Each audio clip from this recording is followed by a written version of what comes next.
Welcome दोस्तों, मैं हूं डॉक्टर जितेंद्र। आज की वीडियो के अंदर बहुत ही इंपॉर्टेंट टिप्स बताने वाला हूं। टिप्स ये होने वाली है कि अगर वाइफ हस्बैंड के ऊपर 125 सीआरपीसी मेंटेनेंस का केस कर रखी है और उस सिचुएशन में क्या होता है कि फाइनल ऑर्डर कोर्ट का आ जाता है, उस केस का फाइनल ऑर्डर आ जाता है और यहाँ पे वाइफ उस केस को जीत जाती है, हस्बैंड उस केस को हार जाता है, यानी कि कोर्ट के द्वारा हस्बैंड के ऊपर काफ़ी मेंटेनेंस बांध दिया जाता है। तो यहाँ पे हस्बैंड की काफ़ी टेंशन हो जाती है, वो घबराने लगता है क्योंकि उसकी इतनी इनकम नहीं हो पाती है कि वो मेंटेनेंस दे पाए। तो यहाँ पे उसकी काफ़ी टेंशन हो जाती है। पर आज एक एडवोकेट होने के नाते मैं उस हस्बैंड की टेंशन दूर करने वाला हूँ कि यहाँ पे उसको टेंशन लेने की आवश्यकता नहीं है, क्योंकि यहाँ पे एक बहुत ही इंपॉर्टेंट टिप्स एक एडवोकेट होने के नाते मैं यहाँ पे आपके साथ में शेयर करने वाला हूँ। तो उस टिप्स को आप यूज करके और पत्नी को मेंटेनेंस देने से भी बच सकते हैं और साथ में उस हारे हुए केस को अपनी साइड में भी कर सकते हैं। तो क्या ट्रिक होगी, कौन सी टिप्स है, पूरी डिटेल इस वीडियो में आपके साथ में क्लियर करने वाला हूँ। बहुत ही इंपॉर्टेंट वीडियो है, तो पूरा वीडियो बिल्कुल अंत तक आपको देखना है, तभी पूरी जानकारी आपके समझ में आएगी। उससे पहले बता दो, इस चैनल को सब्सक्राइब नहीं किए हैं तो सब्सक्राइब भी कीजिए, बेल आइकन भी दबाइए, इस वीडियो को लाइक करके शेयर भी कीजिए। और मेरे से अगर बात करना चाहते हैं, कोई भी लीगल प्रॉब्लम है, तो इस वीडियो को डिस्क्रिप्शन में नंबर दिए गए हैं, अपॉइंटमेंट लेके हमसे बात कर सकते हैं। तो चलिए शुरू करते हैं।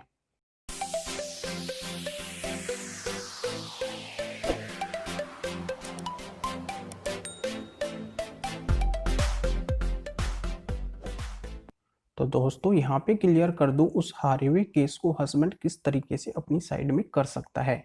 यानी कि अगर मेंटेनेंस का केस हस्बैंड हार जाता है तो उस हारे हुए केस को अपनी साइड में कैसे करें, यहाँ पे पूरी ट्रिक्स इस वीडियो में आपके साथ में शेयर करने वाला हूँ। तो देखो, बात यह है, आपको करना क्या है कि अगर ऐसी कंडीशन हो जाती है, कोर्ट का आपके ऊपर ऑर्डर हो जाता है, यानी कि हस्बैंड के ऊपर ऑर्डर हो जाता है कि हस्बैंड को इतना मेंटेनेंस वाइफ को देना पड़ेगा, ये ऑर्डर हो जाता है और बहुत ज़्यादा मेंटेनेंस बांध दिया जाता है। तो देखो, होता क्या है कि लंबा केस चलता है मेंटेनेंस का। जैसे अभी उदाहरण के तौर पे आपको बता दूं कि आपका मेंटेनेंस का केस 2010 से चल रहा है और अभी 2020 है, तो ये 10 साल तक आपका केस चला। उसके बाद में आपके ऊपर मेंटेनेंस का ऑर्डर हुआ, मेंटेनेंस का ऑर्डर हुआ, तो इन 10 साल का जो एरियर है वो 10 साल का एरियर भी बनता है और साथ में जो मंथली मेंटेनेंस होता है वो भी बनता है। तो यानी कि काफ़ी मेंटेनेंस हो जाता है।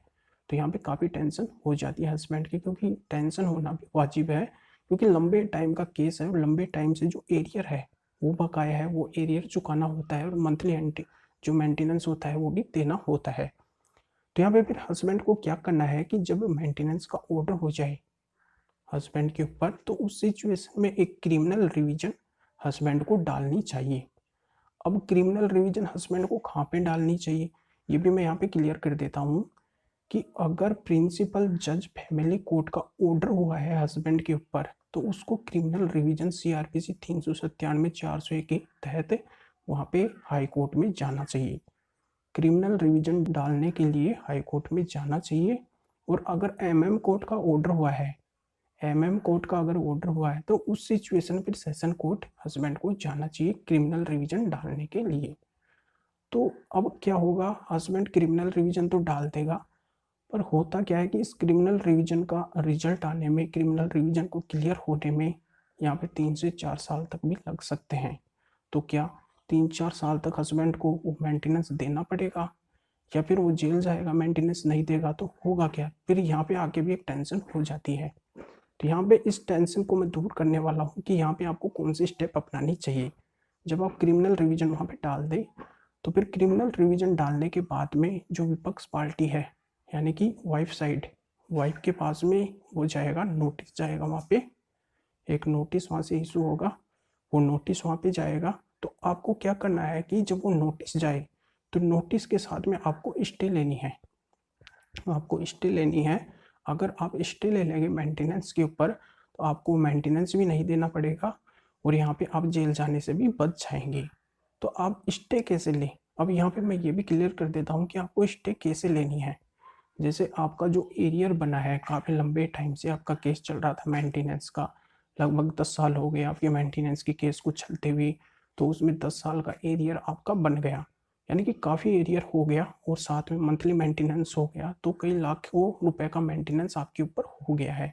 तो आपको क्या करना है कि उस स्टे को लेने के लिए आपको जो एरियर आपके ऊपर बना है, फाइनल ऑर्डर जो कोर्ट का हुआ है उसका जो एरियर आपके ऊपर बना है, तो उस एरियर का आपको 30%, 40% या 50% जो भी एरियर है, एरियर के अकॉर्डिंग आपको क्या करना है, कोर्ट में उस एरियर को जमा करवाना है। यहाँ पे आपको पूरा एरियर देने की आवश्यकता नहीं है, यानी कि आप अपनी क्षमता के अनुसार 30, 40 या फिर 50% आप एरियर वहाँ पे कोर्ट में जमा करवा सकते हैं। यानी कि वाइफ को भी एरियर देने की आवश्यकता नहीं है, आप कोर्ट में ही उस एरियर को जमा करवा दें। जब आप उस एरियर को कोर्ट में जमा करवा देंगे तो कोर्ट के द्वारा ये देखा जाएगा कि यहाँ पे इसके मन में मतलब कोई वो नहीं है, दोष नहीं है, और ये यहाँ पे एरियर जमा करवा रहा है।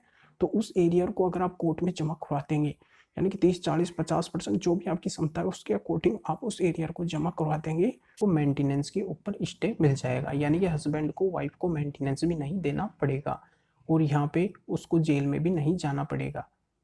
अब होगा क्या कि जब स्टे हो जाए, यानी कि मेंटेनेंस के ऊपर स्टे हो जाए और बाद में चाहे वो कभी भी आए, क्रिमिनल रिवीजन का ऑर्डर, जो रिवीजन आपने डाला है उसका ऑर्डर चाहे कभी भी आए, अगर वहाँ पे आप अच्छे एविडेंस वगैरह देते हैं उस रिवीजन के अंदर, और यहाँ पे हाई कोर्ट या फिर सेशन कोर्ट को ये लगता है कि यहाँ पे आपके ऊपर ज़्यादा मेंटेनेंस बांधा गया है या फिर गलत तरीके से मेंटेनेंस बांधा गया है, तो यहाँ पे वो हारा हुआ केस आपकी साइड में भी हो सकता है और जो एरियर आपने वहाँ पे जमा करवाया है वो एरियर भी आपको वापस मिल सकता है।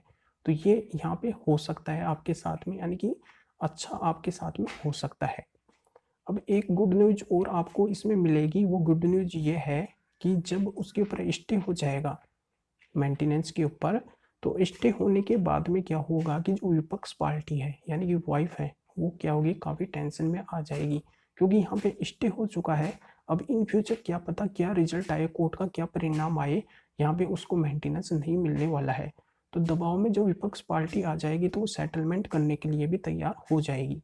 वो सेटलमेंट करने के लिए तैयार हो जाएंगे, वो चाहेंगे कि हमें जितने पैसे मिल जाए उतने में सेटलमेंट हो जाए तो ही ठीक है, यहाँ पे कुछ तो हमें मिलना चाहिए।